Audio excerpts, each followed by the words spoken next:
बहुत ध्यान से सुनिए, और कल से एक काम और करना, एक छोटी डायरी और पेन भी लेके बैठो। कोई भी बात ऐसी लगती है ना कि ये जीवन उपयोगी बात है, पता है क्या होता है, हम सोचते हैं कि ये बात हम अपने जीवन में उतारेंगे, यहां से जाने के बाद नहीं उतार पाते। लेकिन यदि आप उस बात को लिख लोगे तो धीरे धीरे वो आपके अनुकरण में आने लगेगी, आपके जीवन में आने लगेगी। इसलिए एक डायरी पेन लेके बैठा कीजिए कथा में। कब कहां क्या भाव प्रकट हो जाता हमको खुद नहीं पता रहता, इसलिए ध्यान से सुना कीजिए और लिखा कीजिए। सच्चिदानंद रूपाय, 3 रूप हैं भगवान के। वैसे तो अनेक स्वरूप हैं ठाकुर जी के, कहीं मुरली मनोहर बन के खड़े हैं, कहीं गिरधर लाल बन के खड़े हैं, कहीं राधा रमण बन के खड़े हैं, कहीं राधा वल्लभ बन के खड़े हैं, कहीं श्रीनाथ जी बन के खड़े हैं, कहीं नवनीत प्रियालाल बन के खड़े हैं। ठाकुर जी के स्वरूप अनेक हैं। अभी हम जहां गए थे मुक्तिनाथ, वहां शालिग्राम भगवान पत्थर के रूप में ठाकुर जी, वृंदा देवी को आशीर्वाद दिया ठाकुर जी ने कि तुम वृंदा बनोगी, हम शालिग्राम बनकर के आएंगे और सदा तुम्हारे साथ रहेंगे। स्वरूप अनेक हैं ठाकुर जी के, लेकिन रूप 3 है।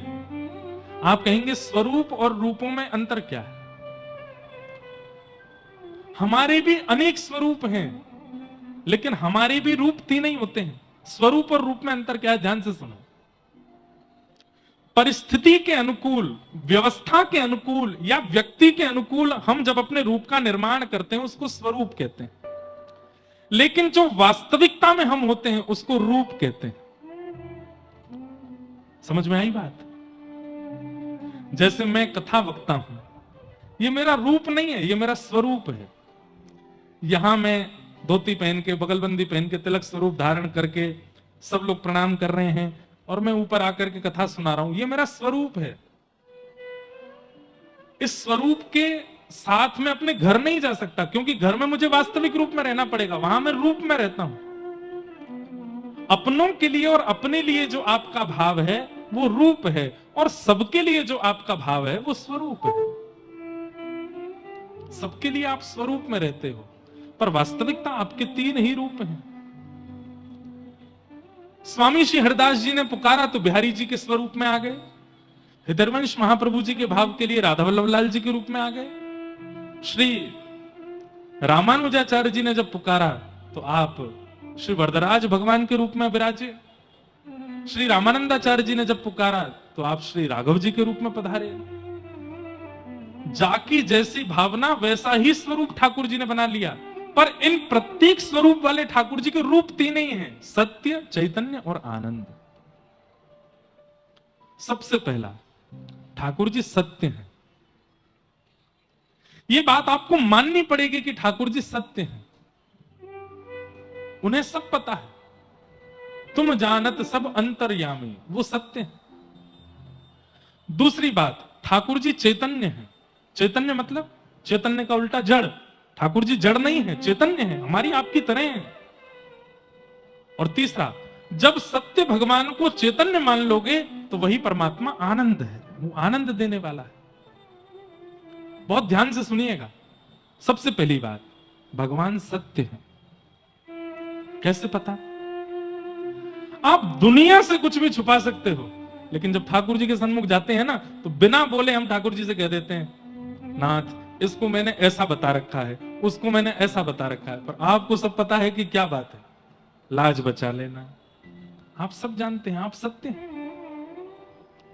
लेकिन दिक्कत आने पर, दुविधा आने पर ही हमारे चित्त में यह भाव आता है कि भगवान सत्य हैं, और जब हम प्रसन्न होते हैं तब ठाकुर जी के प्रति सत्य भाव नहीं होता। इसलिए चाहे कैसी भी स्थिति आ जाए, ठाकुर जी के प्रति सत्य बुद्धि रखो। ये सब जानते हैं, इनको सब पता है। सत्य, सत्य व्रतम सत्य परम त्रिसत्यम, सत्यस्य योनिम निहितम च सत्ये, सत्यस्य सत्य मृत सत्य नेत्रम, सत्यात्मकम त्वाम शरणम प्रपन्ना। ठाकुर जी सत्य हैं। अच्छा, विशेष रूप से यह बात उन लोगों के लिए, बंधुओं, हमारे जीवन में 5 प्रकार की अग्नियां आती हैं। पहली अग्नि, हर व्यक्ति के जीवन में एक बार देह का ऐसा रोग आता है जिस रोग के कारण वो एक बार मृत्यु के स्पर्श तक पहुंच जाता है। हर व्यक्ति के जीवन में एक रोग तो आएगा, पहली अग्नि। लेकिन हम लोग उससे पार कर जाते हैं, बच जाते हैं। फिर दूसरी अग्नि आती है, मानसिक पीड़ा। हमारे परिवार में, हमारे रिश्तेदारों में या हमारे जीवन में ऐसी एक घटना घट जाती है जिसके कारण हम चिंतित रहते हैं, सो नहीं पाते, खा नहीं पाते, उठ नहीं पाते, बैठ नहीं पाते। ये सबके जीवन में आती है दूसरी अग्नि, मानसिक पीड़ा की। पहली शारीरिक पीड़ा, दूसरी मानसिक पीड़ा। निवेदन कर दीजिए कि कोई भी पंडाल के अंदर जूते चप्पल पहन के ना घूमे, उनसे हमारी प्रार्थना। सब लोग इधर देखो, समझ गए? हाँ। दूसरी अग्नि क्या है?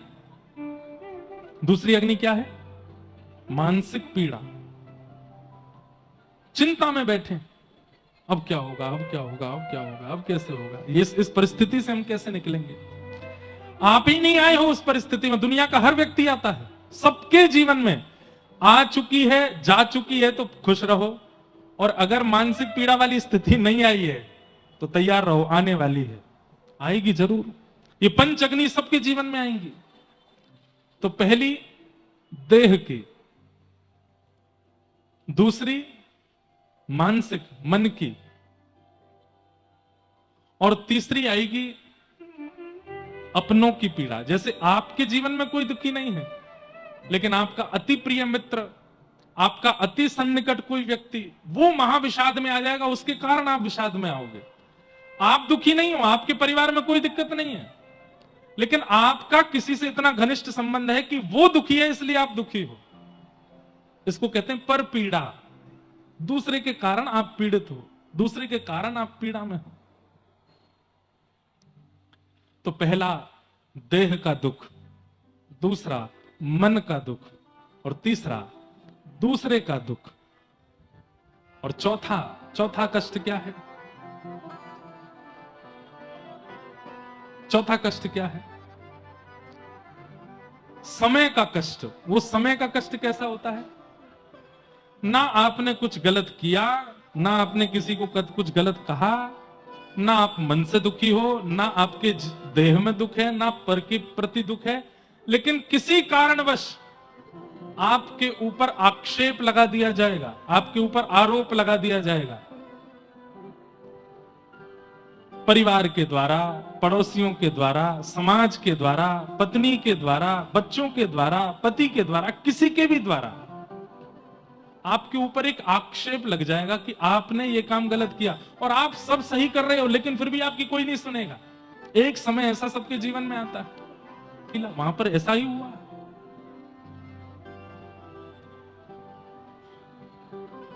और अंतिम अग्नि आती है,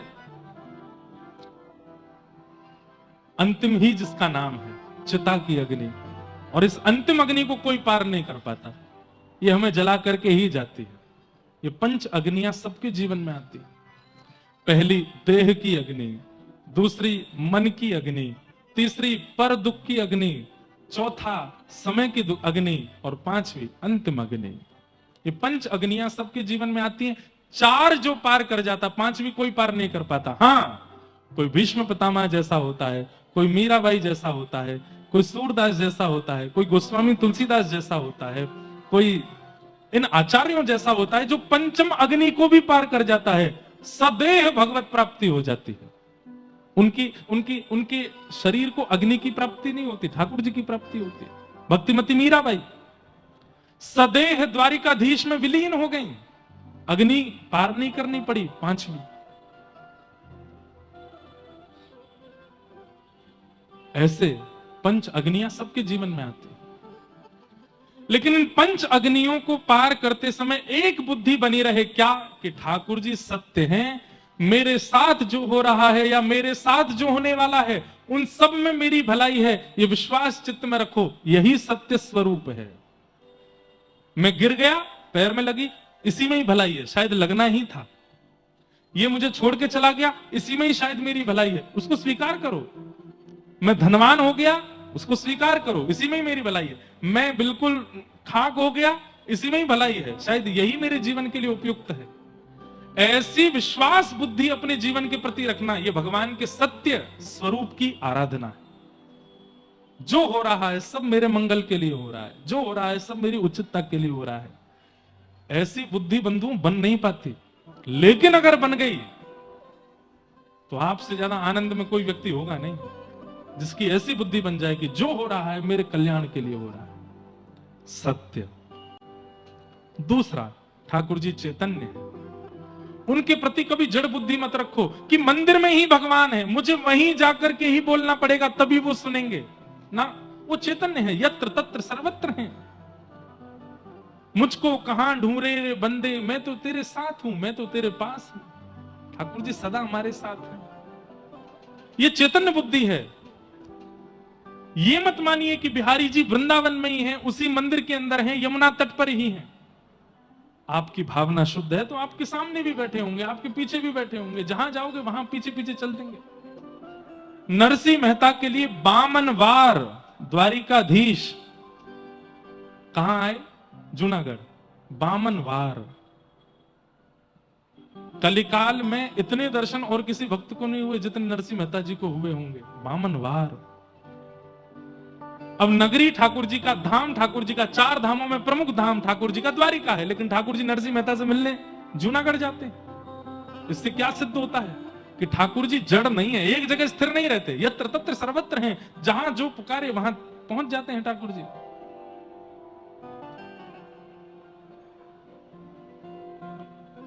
एक भाव गाते हैं,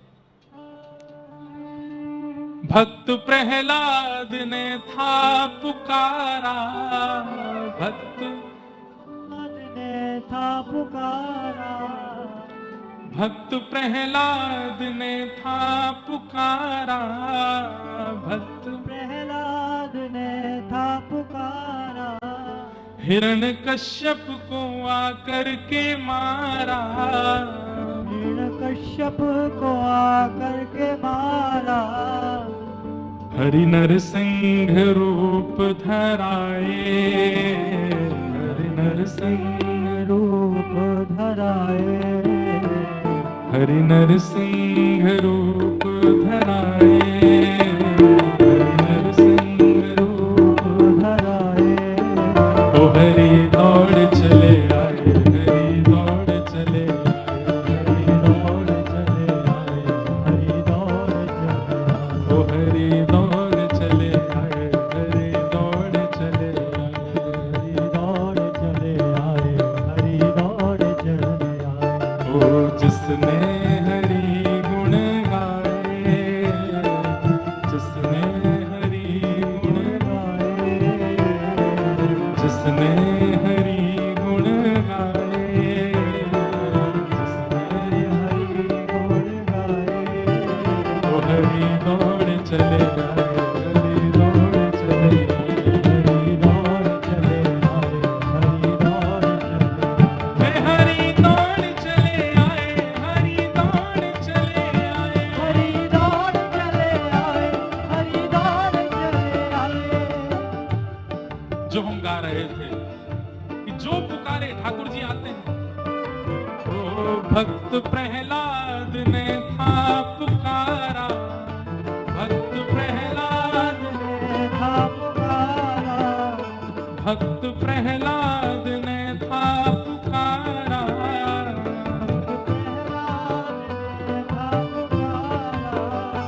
हिरण्यकश्यप को आकर के मारा, हिरण्यकश्यप को आकर के मारा, ओ हिरण्यकश्यप को आकर के मारा, हिरण्यकश्यप को आकर के मारा।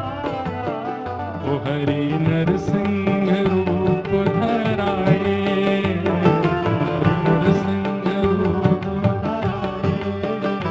हरि नरसिंह रूप धराए, हरि नरसिंह रूप धराए। ओ हरि दौड़ चले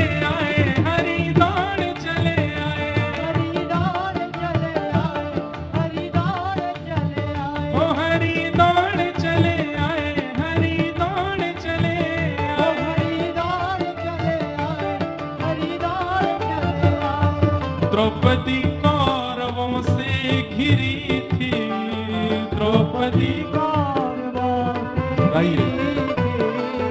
द्रौपदी कौरवों से घिरी थी, द्रौपदी कौरवों से घिरी थी। मुरली वाले से विनती करी थी, मुरली वाले से विनती करी थी। ओ मुरली वाले से विनती करी थी, मुरली वाले से विनती करी थी। ओ हरि आकर के चीर बढ़ाए, हरि आकर के चीर बढ़ाए, हरि आकर के चीर बढ़ाए, हरि आकर के चीर बढ़ाए।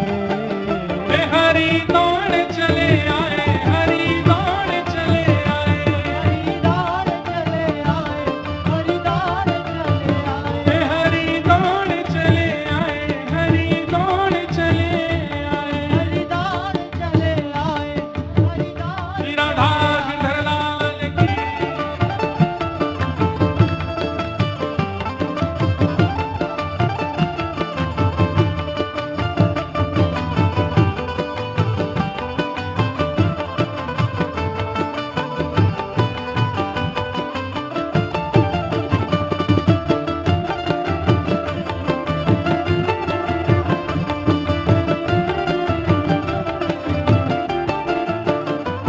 दुर्योधन के मेवा को त्यागे, दुर्योधन के मेवा को त्यागे, दुर्योधन के मेवा को त्यागे, दुर्योधन के मेवा को त्यागे। भूख लागी तो उठ करके भागे, भूख लागी तो उठ कर के भागे। शांति दूत बनकर के भगवान गए कौरवों के पास और जाकर के बोले युद्ध मत करवाओ, पांडवों को 5 गांव दे दो बस। लेकिन दुर्योधन ने कहा सुचक्रैव न दास्यामि बिना युद्धेन केशव, सुई के नोक के अग्र के बराबर भी बिना युद्ध के मैं कुछ भी नहीं दूंगा इन पांडवों को। तब दुर्योधन ने भगवान को रिझाने के लिए 56 भोग बनवाए थे ताकि हमारे आदर सत्कार से रीच करके महाभारत में हमारा पक्ष स्वीकार करें। 56 भोग बने हैं। दुर्योधन ने कहा भगवान आपके स्वागत में इतना सब सामग्री बनी पाइए। ठाकुर जी बोले अरे तुमने इतनी सामग्री बना तो ली लेकिन मेरा तो आज निमंत्रण कहीं और है। दुर्योधन बोले हमारे यहाँ आने पर और कहां निमंत्रण हो सकता है। बोले अरे मेरा निमंत्रण तो विदुर जी के यहाँ, विदुर जी वहीं खड़े थे। विदुर जी घबराए, बोले मैंने कब बुलाया इनको। ठाकुर जी की ओर देखने लगे विदुर जी। ठाकुर जी इशारे में बोले जल्दी दौड़ के घर जाओ, तुम्हारे घर ही प्रसाद पाएंगे। आज हरि आए, आज हरि आए विदुर घर पावना, आज हरि आए विदुर घर पावना, आज हरि आए विदुर घर पावना, आज हरि आए विदुर घर पावना। विदुर नहीं घर थी विदुरानी, विदुर नहीं घर की ब्रजरानी, विदुर नहीं घर थी विदुरानी, विदुर नहीं घर की विदुरानी। ओ आवत देखे सारंग पानी, आवत देखे तारंग पानी। आज भूली नाही समावना हो, आज भूली नाही क्यों। पावना, आज हरि आए विदुर घर पावना, आज हरि आए विदुर घर पावना। 56 भोग बनवाए हैं लेकिन कौरवों के 56 भोग को स्वीकार नहीं किया और भरी सभा में बोले मेरी प्रसादी तो विदुर जी के यहाँ, बहुत दिन का पुराना निमंत्रण है मेरा। ऐसे ठाकुर जी दुर्योधन की मेवा को त्यागे, दुर्योधन की मेवा भूख लागी तो उठ करके भागे, भूख साग बिदुर के घर के खाए, साग बिदुर के घर के खाए, साग बिदुर के घर के खाए, साग बिदुर के घर के खाए।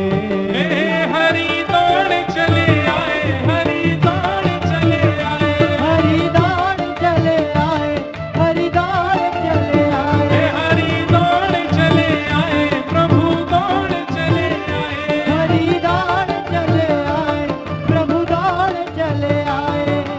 जिसने हरि गुण गाए, जिसने हरि गुण गाए, जिसने हरि गुण गाए, जिसने हरि गुण गाए। ओ हरि दौड़ चले आए, प्रभु दौड़ चले आए, प्रभु दौड़ चले आए, हरि दौड़ चले आए, हरि दौड़ चले आए, प्रभु दौड़ चले आए। हरि दौड़ चले आए, प्रभु दौड़ चले आए। भगवान का स्वरूप कैसा है? चैतन्य है। वो एक जगह अवस्थित नहीं है, जहां पुकारते हैं वहां दौड़े चले जाते हैं। हमारे परमाचार्य मतलब हमारे परदादा गुरुदेव श्रीमद गरुणध्वजाचार्य जी महाराज जगन्नाथपुरी वाले स्वामी जी, जीयर स्वामी मठ के, उन्होंने एक ग्रंथ लिखा है, जिस ग्रंथ में उन्होंने जगन्नाथ जी के बड़े रहस्य लिखे। उसमें एक प्रश्न किसी ने आचार्य चरणों से पूछा कि जगन्नाथ जी के नेत्र दिखाई देते हैं, जगन्नाथ जी की नाक दिखाई देती है, जगन्नाथ जी के अधर दिखाई देते हैं, जगन्नाथ जी के हाथ भी दिखाई देते हैं, जगन्नाथ जी के पांव भी दिखाई देते हैं, पर जगन्नाथ जी के कान दिखाई नहीं देते। तो उन आचार्य चरणों ने पूछा, मतलब उनसे किसी ने पूछा कि जगन्नाथ जी के चरण क्यों कान क्यों नहीं दिखते? तब हमारे आचार्य चरण बड़ा सुंदर भाव करते हैं कि बोले महाप्रभु जी के कान हैं, पर महाप्रभु जी ऐसा कपड़ा पहन के, जगन्नाथ जी का जब दर्शन करो ऐसे वस्त्र पहनते हैं, पूरे अपने कानों को ढक करके रखते हैं। तो बोले क्यों कान ढक के क्यों रखते हैं?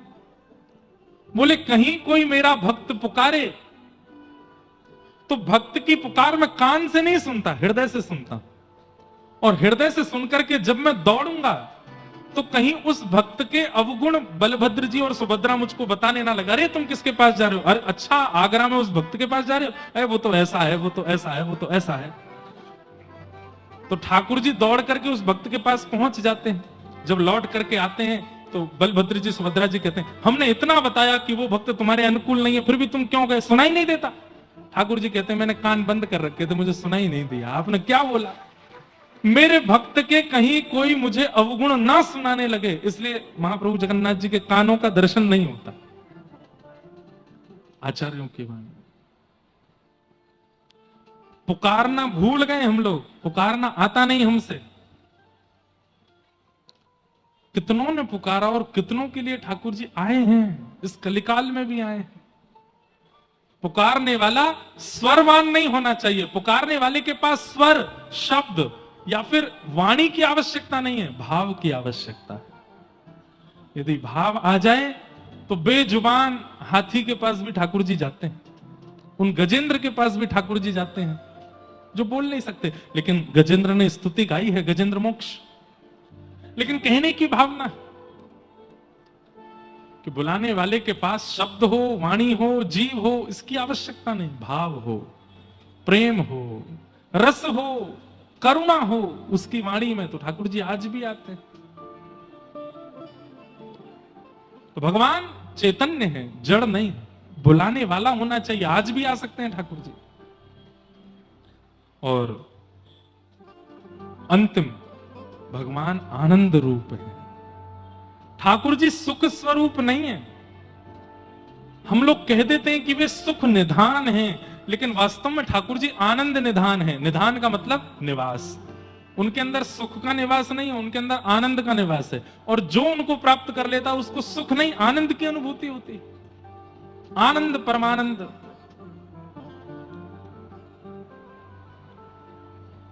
जो सुख पायो राम भजन में, जो सुख पायो राम भजन में, सो सुख नाही अमीरी में। मन लाग्यो मेरो यार फकीरी में, जो सुख पायो, गाइए, राम भजन में, जो सुख पायो राम भजन में, सो सुख नाही अमीरी में, सो सुख नाही अमीरी में। मन लाग्यो मेरो यार फकीरी में, मन लागो मेरो यार फकीरी में। ओ मन लाग्यो मेरो यार फकीरी में। मन लागो बहुत सुंदर मेरो पंक्तियां। फकीरी में। भला बुरा सबका सुन लीजिए, भला बुरा सबका सुन लीजिए, कर गुजरान गरीबी में, कर गुजरान। गरीबी। ये सूत्र हैं। कोई कितना भी कुछ कहे आपको, आप हाथ जोड़ करके कहो, आप श्रेष्ठ मैं अश्रेष्ठ, आप योग्य मैं अयोग्य, आप स्वामी मैं सेवक, और कुछ कहना है तो कह लीजिए, मैं तो दीन ही अच्छा हूं। एक पंक्ति है, क्षमा बड़े को चाहिए छोटे को उत्पाद, कहा नारायण को घट गयो जो भृगु मारी लात। भृगु महाराज गए, जाकर के भगवान की सीधे छाती पर लात मारी, पौड़े थे भगवान शेषनाग पर। भृगु महाराज ने जाके जैसे ही लात मारी, सो भगवान का अपमान, भगवान की छाती पर लात, और बिना किसी बात के, बिना किसी वजह के, सब लोग ध्यान से सुनिएगा, बिना किसी वजह के लात मारी। होना क्या चाहिए था? बिना किसी के वजह के लात तो बहुत दूर की बात, किसी को उंगली कर दो तो क्या है, क्यों छेड़ रहे हो? हम लोग तो ऐसे हैं, बेवजह किसी को लात मार दी, वो भी छाती पे। और ठाकुर जी क्या कह रहे हैं? नेत्रों में आंसू भराए और भृगु ऋषि के चरण लेकर के भगवान देख रहे हैं, हे नाथ आपको चोट तो नहीं लगी? मेरा हृदय तो वज्र के समान है, मेरा हृदय बड़ा कठोर है, इतने बड़े बड़े शत्रु वज्र चलाते हैं, बाण चलाते हैं मेरी छाती पर, फिर भी मुझे कुछ नहीं होता। मुझे लगता है मेरी छाती बड़ी कठोर है, आपके कोमल चरण मेरी छाती पर लगे होंगे, कहीं इनमें पीड़ा तो नहीं होगी? ये ठाकुर जी है। भला बुरा सबका सुन लीजिए, भला बुरा सबकी सुन लीजिए, कर गुजरान गरीबी में, कर गुजरान गरीबी में। मन लाग्यो मेरो यार फकीरी में, मन लागो मेरो यार फकीरी में। प्रेम नगर में रहनी हमारी, प्रेम नगर में रहने हमारी। क्यों नहीं गा रहे आप लोग? इतने बढ़िया शब्द हैं, क्यों नहीं गाते? गाइए ना। प्रेम नगर में रहनी हमारी, प्रेम नगर में रहने हमारी। भली बन आई सबूरी में, भली बन आई सबूरी में। आखिर यह तन खाक मिलेगा, आखिर यह तन खाक मिलेगा। कहाँ फिरत मगरूरी में, कहाँ फिरत मगरूरी में। कहत कबीर सुनो भाई साधो, कहत कबीर सुनो भाई साधो, कहत कबीर सुनो भाई साधो, कहत कबीर सुनो भाई साधो। साहिब मिले सबूरी में, साहिब मिले सबूरी में, मन लाग्यो मेरो यार फकीरी में, मन लागो मेरो यार फकीरी में। ठाकुर जी मिल जाएंगे तो बाकी बात ऐसे है जाओगे। जो सुख पायो राम भजन में, सो सुख नाही अमीरी में, भला बुरा सबका सुन लीजिए, कर गुजरान गरीबी में, प्रेम नगर में रहनी हमारी। हमें दुनिया से क्या लेना देना, मुझे दुनिया से नहीं लेना देना। नहीं गाएंगे, बस 2 पंक्ति गाएंगे। मुझे दुनिया से नहीं लेना देना, ओ ये जगत है एक सपना, ये जगत है एक सपना, यहाँ कोई नहीं अपना, यहाँ कोई नहीं अपना। और ऊंचे स्वर में बोलो, मेरी अपनी वृषभानु दुलारी, मेरी अपनी वृषभानु दुलारी, ओ मेरी अपनी वृषभानु दुलारी, मेरी अपनी शुभान दुलारी, जहाँ विराजे राधा रानी, जहाँ विराजे राधा रानी, ओ मेरो मन लगो बरसाने में, जहाँ विराजे राधा रानी, मेरो मन लग्यो बरसाने में, जहाँ विराजे राधा रानी। बोल बरसाने वाली की। प्रेम नगर में रहनी हमारी, ये प्रेम नगर कोई और नहीं है, हमारा मन ही है। जिस मन में भजन चलते रहते हैं, जिस मन में कीर्तन होता है, जिस मन में कथा होती है, जिस मन में सत्संग होता है, वो प्रेम नगर के ही निवासी। प्रेम नगर में रहनी हमारी, प्रेम नगर में भली मन आई सबूरी में, भली आखिर यह तन खाक मिलेगा, आखिर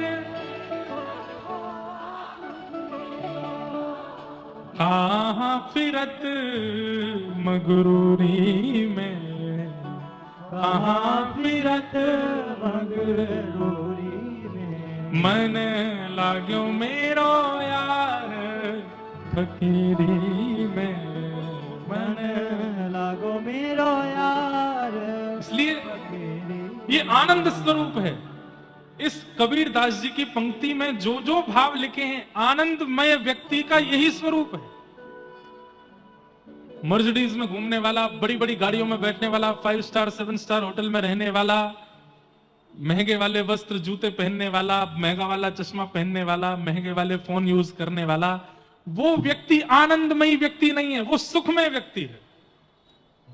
आनंदमय व्यक्ति आप हो, आनंदमय व्यक्ति मैं हूं, आनंदमय व्यक्ति वो सब हैं जो इस वक्त इस पंडाल में बैठे हैं, सब आनंदमय। देखो,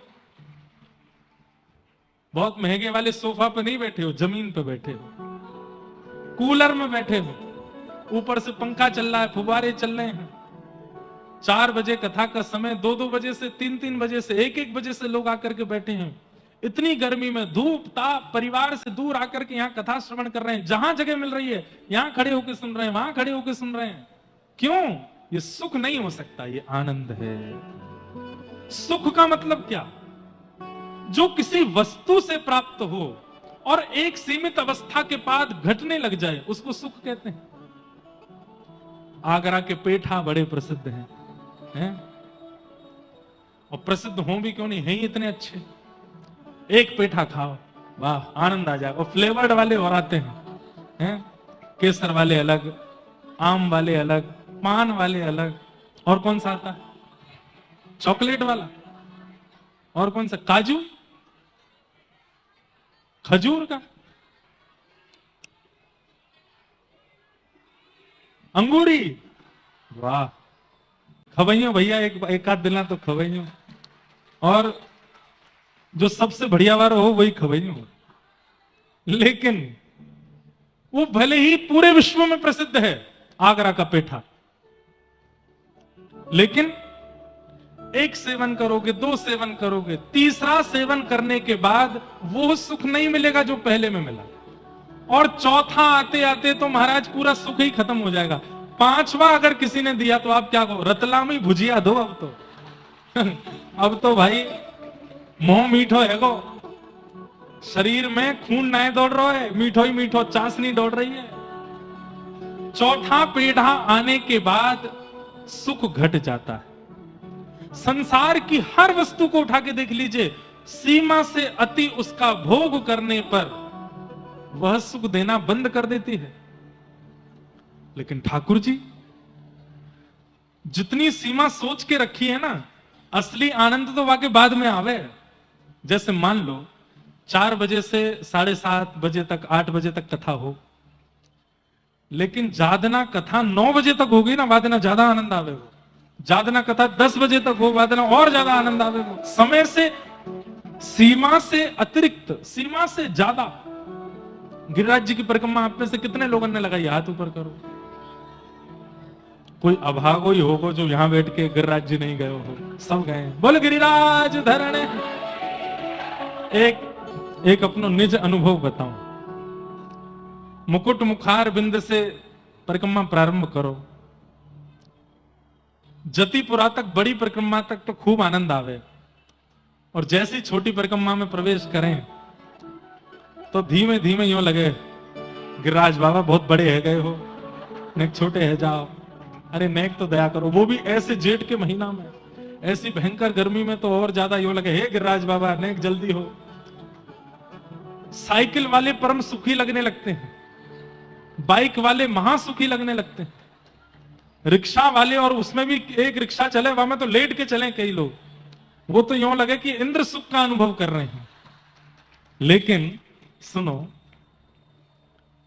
जैसे तैसे करके राम राम करते, कभी वो चल रही है, पाम में छाले पड़ गए, जैसे ही मुकुट मुखार बिंद आता है, मतलब जहां से परिक्रमा प्रारंभ करी, सही बताइयो, जैसे ही मुकुट मुखार बिंद दिखता है, वो 100 कदम 150 कदम बिल्कुल पीड़ा नहीं होती।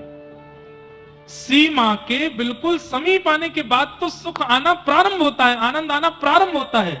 इसलिए ठाकुर जी सुख स्वरूप नहीं है, सुख निधान नहीं है, आनंद निधान है। क्यों?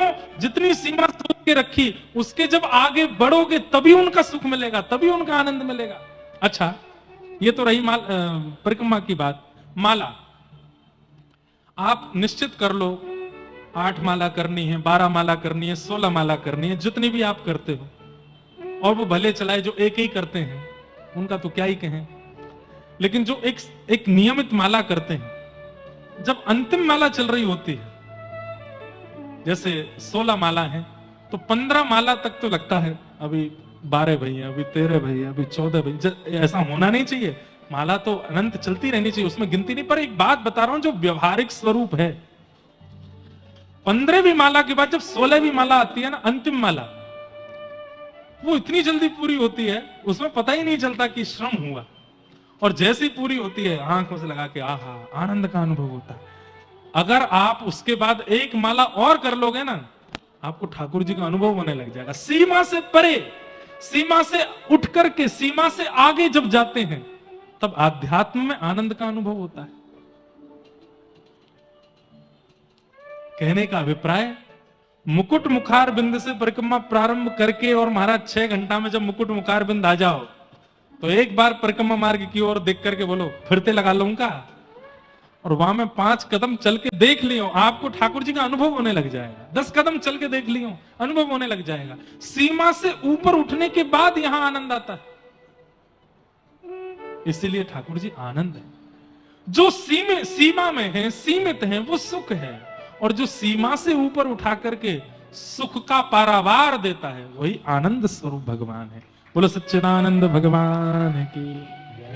3 रूप हैं भगवान के, सत्य, चैतन्य और आनंद।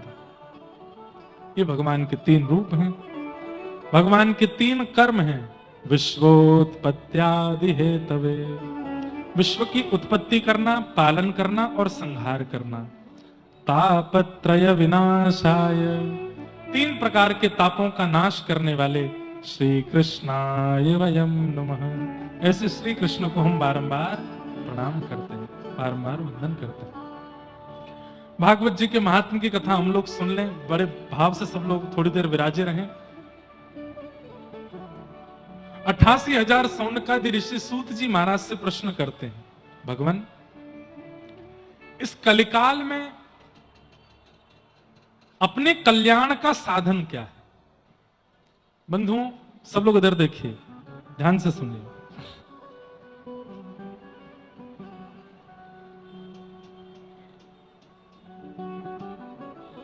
हमारा कल्याण कैसे होगा, या हमारा कल्याण किसमें है?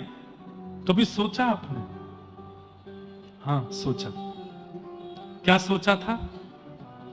इस स्कूल में पढ़ेंगे तो हमारा कल्याण होगा, इतने % मार्क्स लाएंगे तो हमारा कल्याण होगा। फिर सोचा इस यूनिवर्सिटी में जाएंगे तो हमारा कल्याण होगा,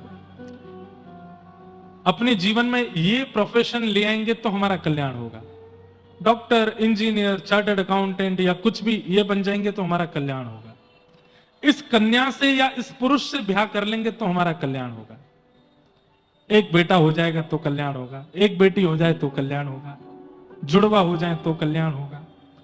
लोग मन में विचार करते रहते हैं। फिर ये इतना पढ़ लेंगे तो हमारा कल्याण होगा, ये वहां चले जाएंगे तो हमारा कल्याण, इनका यहां ब्याह हो गया तो हमारा कल्याण। धीमे धीमे हमारी बुढ़ापे की स्थिति आ जाती है। फिर हम लोग सोचते हैं 70-80 के समय पर, बंधुओं एक बात बोलूं, बुरा नहीं मानिएगा, रहने दो, नहीं बोल रहा, मान जाओगे आप, बोल दें। 55-60 के बाद में ना 2 स्थिति आती है, या तो व्यक्ति धीर गंभीर हो जाता है या बहुत चिड़चिड़ा जाता है। 55-60 के बाद में आप देखेंगे या तो वो अत्यंत गंभीर हो जाएगा, और या फिर अत्यंत छोटे बालकों जैसी स्थिति हो जाएगी, जिद करना, चिल्लाना, चिढ़ जाना। क्यों? उस उम्र में आकर के हम सोचते हैं, हमने क्या सोचा था कि ये हो जाएगा तो कल्याण होगा, ये हो जाएगा तो बढ़िया होगा, ये सब हो गया, लेकिन बढ़िया फिर भी कुछ नहीं होगा। बढ़िया फिर भी कुछ नहीं हुआ। हम सोचते हैं, और हमारी सोच इस संसार में ही कल्याण ढूंढती है, जहां कल्याण होता नहीं। हमारा कल्याण का निधान क्या है? हमारा कल्याण किसमें है? सीधी बात कहूं, हरि जपते जपते जपते, श्री राधा जपते जपते जपते, श्री कृष्ण जपते जपते जपते, श्री राम जपते जपते जपते, उनको पुकारते पुकारते पुकारते एक समय ऐसा आवे कि वे हमें पुकारने लग जाएं, तो समझो हमारा कल्याण है। अब हमारा कल्याण। आप कहोगे महाराज जी लटके झटके वाली बात बोल दी, ताली वाली बात बोल दी, लेकिन इसमें कोई लॉजिक नहीं है। क्यों नहीं है? मेरा सुमिरन हरि करे, मैं पावा विश्राम। हमारा कल्याण किसमें? कि उन्हें पता चल जाए कि मैं कौन हूं, उन्हें पता चल जाए कि मैं उनका प्रेमी हूं, उन्हें पता चल जाए कि मैं उन्हें प्राप्त करना चाहता हूं, उन्हें पता चल जाए कि मेरे जीवन का उद्देश्य केवल वे हैं। यही मेरा कल्याण है। सब लोग इधर देखो, यहां देखो, कथा से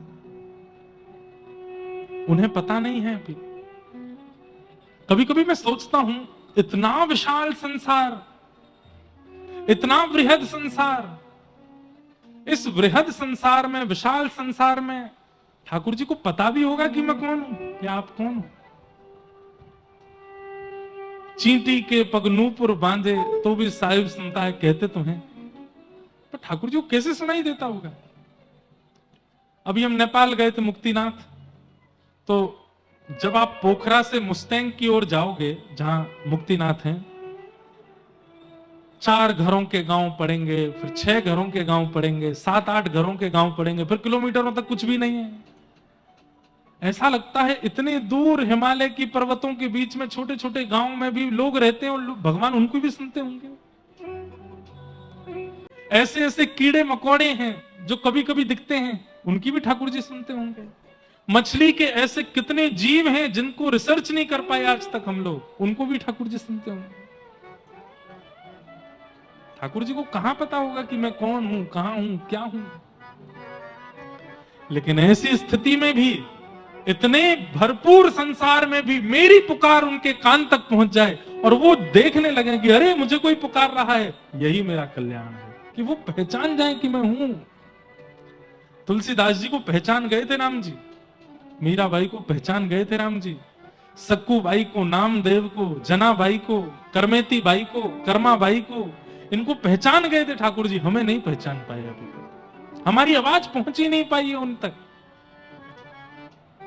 मेरा कल्याण किसमें है कि हरि को पता लगे कि मैं कौन हूं, वो बस मुझे पहचान जाए, इसी में मेरा कल्याण है।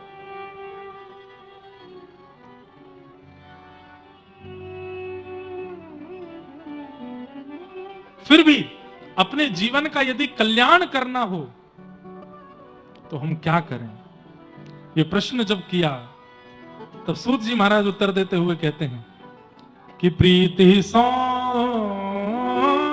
चित्ते ते यतो विचमी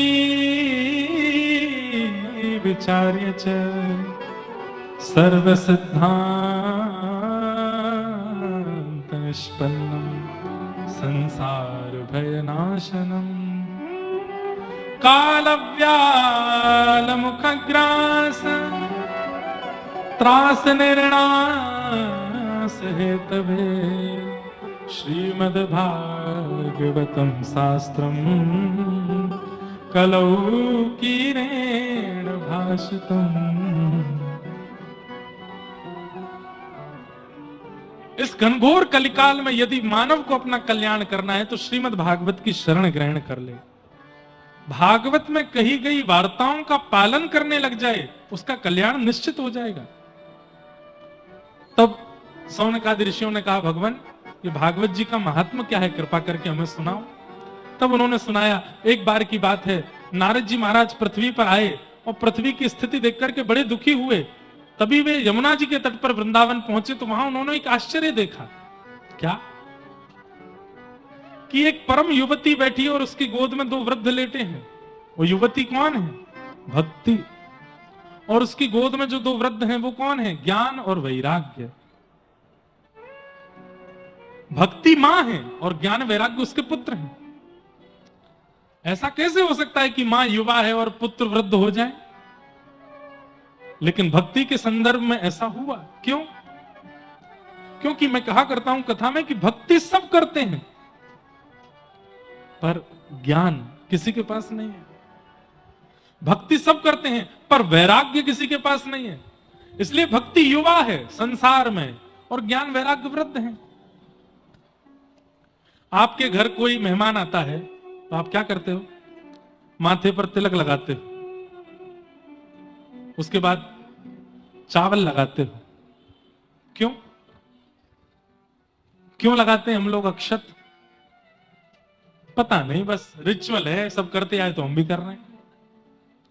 भक्ति तो है, नियम पालन तो है, पर ज्ञान नहीं है। अक्षत मस्तक पर लगाने से जिसके हमने अक्षत लगाया है वो अक्षय होता है। उसकी आयु हो, उसकी बुद्धि हो, उसका व्यवहार हो, उसके विचार हो, वो अक्षय हो जाते हैं। अक्षय मतलब जिसका कभी नाश नहीं होता, उसको अक्षय कहते हैं। इसलिए अक्षत लगाने की भावना है। माथे पे क्यों लगाते हैं चंदन? नाक पे क्यों नहीं लगाते? गाल पे क्यों नहीं लगाते, गले पे क्यों नहीं लगाते, और कहीं क्यों नहीं लगाते, माथे पे ही क्यों लगाते? बोले भैया तुम्हारे पास भले ही सुंदर नेत्र हो, भले ही अच्छे हाथ हो, भले ही अच्छे पैर हो, भले ही अच्छा शरीर हो, ये बढ़िया नहीं होगा तो सब बेकार है। इसलिए हम आपकी बुद्धि को प्रणाम करते हैं, इसलिए मस्तक पर ये सदा योग्य बनी रहे, इसलिए बिल्कुल मध्य के केंद्र बिंदु में तिलक लगाया जाता है, चंदन लगाया जाता है। और भी कई भाव हैं इसके, पर हम आप सब लोग भक्त तो हैं, ज्ञानी नहीं है, पता कुछ भी नहीं है हमको। सोमवार के दिन महादेव को पूजना है, मंगलवार के दिन हनुमान जी को पूजना है। क्यों? मंगलवार के दिन शंकर जी एब्सेंट हैं, सोमवार के दिन हनुमान जी एब्सेंट हैं। भक्ति तो है पर ज्ञान नहीं है। निज मन मुकुर सुधार श्री गुरु चरण, बोलो निज मन मुकुर, इसका अर्थ मंच पे आके बता दीजिए मुझे क्या है। नहीं जानते, जानते होंगे, ऐसा नहीं कि मैं सबको बोल रहा हूं, पर अधिकतर लोगों को नहीं पता हो। भक्त तो है पर ज्ञानी नहीं है। ऐसे ही भक्ति तो है पर वैराग्य नहीं है, इसीलिए भक्ति महारानी युवा है और ज्ञान वैराग्य दोनों वृद्ध पड़े। क्या करें? ज्ञान कितना होना चाहिए? ध्यान से सुनिए, कितना ज्ञान आवश्यक है? कम से कम इतना कि अपने जीवन में आने वाली परिस्थितियों को आप रो करके पीछे मुड़ करके पीठ दिखा करके भागो नहीं। इतना ज्ञान होना चाहिए कि जीवन में आने वाली परिस्थिति से डट करके लड़ सको, सामना कर सको, उस समय विवेक बुद्धि प्रकट करके क्या करना है क्या नहीं करना निर्णय करके वहां से निकल सको, इतना ज्ञान होना चाहिए। और दूसरा वैराग्य। वैराग्य कितना होना चाहिए? वैराग्य ऐसा होना चाहिए कि कोई भी वस्तु व्यसन के रूप में आपके जीवन में ना लग जाए। कभी भी किसी को भी छोड़ सकते हो, किसी के भरोसे नहीं जी रहे हो। आजकल सबसे बड़ा एडिक्शन तो या को भयो है। व्यक्ति को भोजन मत दो, जल मत दो, एक समय मुझे लगता है श्वास के बिना भी रह लेगा, इसके बिना नहीं रह पाएगा। अभी हम मुक्तिनाथ गए थे, वहां ऑक्सीजन लेवल 30%, 35%, ज्यादा श्वास नहीं है। वहां भी व्यक्ति जी रहा है। हमने की ऑक्सीजन मंगवा दें? हाँ रखवा दीजिए कमरे में, कंबल भिजवा दें? भिजवा दीजिए। कपूर भिजवा दें? सूंघ लेना भिजवा दो, चलो भिजवाते हैं। वो सब बाद में। नेपाल की एक सिम भिजवाओ, फोन नहीं चल रहा हमारा, नेटवर्क आने चाहिए इसमें, क्योंकि इसके नेटवर्क के बिना हम जीवित नहीं रह पा रहे हैं। वैराग्य का मतलब पत्नी छोड़ दो, बच्चे छोड़ दो, घर छोड़ दो, परिवार छोड़ दो, सब छोड़ करके निकल जाओ, नहीं। वैराग्य का मतलब किसी में भी आप राग नहीं हो, किसी में भी आपका राग ना हो, किसी के भी आप आसक्तु नहीं हो, हर परिस्थिति में रह सकते हो, किसी के भरोसे आपका जीवन नहीं है, उसको वैरागी कहते हैं। और ये गृहस्थाश्रमी भी हो सकता है, मैं भी हो सकता हूं, आप भी हो सकते हो। अन्न ना मिले तो फल पर रह लूंगा, फल ना मिले तो जल पर रह लूंगा, जल भी ना मिले वायु पर रह लूंगा। वैसे ये परिस्थिति आवेगी नहीं, रहे तो लोग हैं सब, पर कहने का अभिप्राय, मैं बहुत ज्यादा अंदर नहीं जा रहा हूं इस बात के, आप सब बड़े ध्यानपूर्वक सुनने वाले श्रोता हैं, सब समझ रहे हैं। किसी के आसक्तु ना रहना, किसी के राग में ना रहना, वैराग्य में रहना, इसी को वैराग्य कहते हैं। बंगला भाषा में गाते हैं, जोड़ी तोरू दक्षु ने क्यों माया से, तो वे एकला चलो रे, एकला चलो, एकला चलो, एकला चलो, एकला चलो रे, जोड़ी तोरू दक्षु ने क्यों माया से, तो वे एकला चलो रे, अकेले चलो।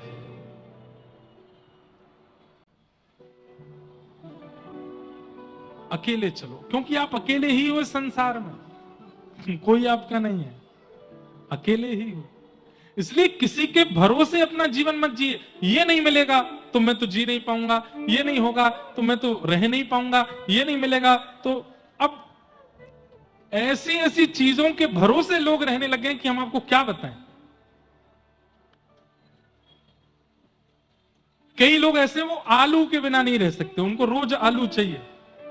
हमारे मथुरा और आगरा के तो विशेष रूप के हमारे ऐसे भाई लोग हैं, आलू की सब्जी के बिना जीवन नहीं चल सकता। मथुरा के ऐसे ऐसे हमारे प्रेमी भाई लोग हैं, ब्रजवासी हैं, कचौड़ी तो रोज चाहिए। बताओ, उसके भरोसे जी रहे हैं। एकादशी के दिन व्रत वाली कचौड़ी बनती है, उस दिन भी कचौड़ी चाहिए। रबड़ी पे जी रहे हैं, रबड़ी के बिना शुगर आ रही है 500, रबड़ी तो जाएगी। अरे महाराज जी, क्या ज्यादा से ज्यादा मरेंगे तो सही, रबड़ी मुंह में होनी चाहिए।